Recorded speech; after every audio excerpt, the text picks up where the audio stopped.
Hello. Today we're going to look at the outbreak of World War II. Our learning objective is to explain how Hitler's actions started World War II and to explain how tensions developed between the United States and Japan. So the start of World War II. Neville Chamberlain believed that his policy of appeasement, or giving in to aggressive demands to maintain peace, had prevented the outbreak of war. Rival British politician Winston Churchill condemned Chamberlain's policy of appeasement and said that it would lead to war. Churchill was correct. Hitler was not appeased by the gaining of the Sudetenland. In 1939, Hitler gained more land by force, made alliances that he hoped would help him in the future, and he attacked Poland. So Winston Churchill, referring to the policy of appeasement, said, quote, "We have passed an awful milestone in our history, and do not suppose that this is the end. This is only the first sip, the first foretaste of a bitter cup which will be proffered to us year by year unless we arise again and take our stand for freedom." Unquote. So that was Churchill's response to the Munich Agreement, where British Prime Minister Neville Chamberlain and other European leaders gave in to Hitler's demands to annex the Sudetenland. Now, looking at 1939 with Hitler's actions, in March, Hitler sent troops into what remained of Czechoslovakia. Czechoslovakia fell without putting up a fight. Chamberlain finally realized that Hitler could not be trusted. Appeasement had failed. Hitler established a pact with Italy. He established a non-aggression pact with Stalin's Soviet Union. Stalin agreed not to stop Hitler's expansion, and Hitler agreed not to attack Stalin. The pact shocked many in Europe. Poland. On September 1st, 1939, Hitler invaded Poland. The German military used the Blitzkrieg, or lightning war. Poland fought back to no avail. By the end of the month, Poland was in German hands. This picture is a cartoon that depicts the kind of non-aggression pact between Hitler and Stalin. And so you can see here Stalin is depicted as the bride, and Adolf Hitler is portrayed as the groom. So you can see the wedding cake there in the background with swastikas, and then the sickle and hammer for the Soviet Union, both on it.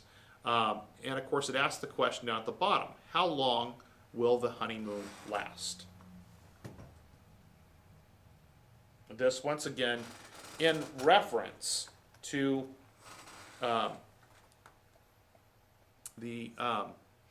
that non-aggression pact. Of course, there is no real honeymoon, but many people were skeptical of this union between Hitler and Stalin. Many people began to wonder how long would these two totalitarian leaders remain in this non-aggression pact before the pact would be broken. So the German forces turned to the west. On September 3rd, 1939, Great Britain and France declared war on Germany, and they became known as the Allies. The Allies did not attack Germany. Instead, they decided to wait for Germany to make its next move. They believed that Germany's army would grow weak trying to invade France. Germany made plans to invade France through the Ardennes forest. This was rugged terrain, and the French army concentrated their defenses elsewhere. For example, the famed Maginot Line was to the south of the Ardennes. In April of 1940, Hitler invaded Denmark and Norway. This improved Germany's access to the Atlantic Ocean. Both countries fell with little resistance. In May of 1940, the Germans invaded France. The Germans conquered the Netherlands and stormed into Belgium. Belgian, British, and French troops tried to stop the Germans in Belgium. By early June, the Germans had trapped hundreds of thousands of Allied soldiers at the French port of Dunkirk. Meanwhile, German forces attacked France through the Ardennes. The Maginot Line had been bypassed. June 1940. France surrendered to Germany and Italy. The unoccupied part of France was known as Vichy France, and this was ruled basically by a puppet government. The Vichy government, in effect, were Nazi puppets. They really answered to Adolf Hitler and Nazi Germany. Many French leaders, including Charles de Gaulle, fled to Great Britain to organize resistance to German and Vichy control of France.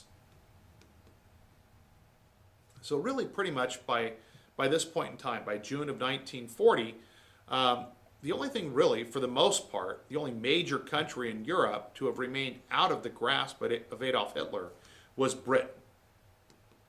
And Hitler believed that Britain was the main target. Britain's navy was superior, so the Germans resorted to Air Force bombing.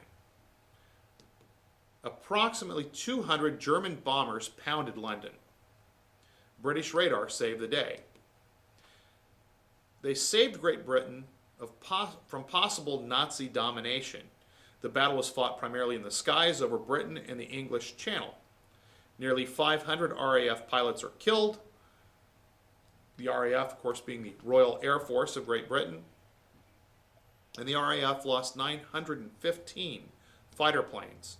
But the Luftwaffe, or German Air Force, lost 1,733 aircraft, nearly twice what the RAF lost. Increasing tensions in East Asia. In 1934, Japan began expanding its naval forces despite promises made at the Washington Naval Conference. In 1936, Japan signed an anti-communist pact with Germany. In 1937, Japan began a war against China. In 1940, Japan formed a military alliance with Germany and Italy.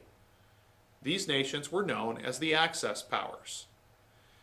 In 1941, Japan moved to take control of French Indochina, which threatened American interest. President Roosevelt tried to reason with General Hideki Tojo, the Minister of War, who took control of the country in October of 1941, but the time for compromise was over.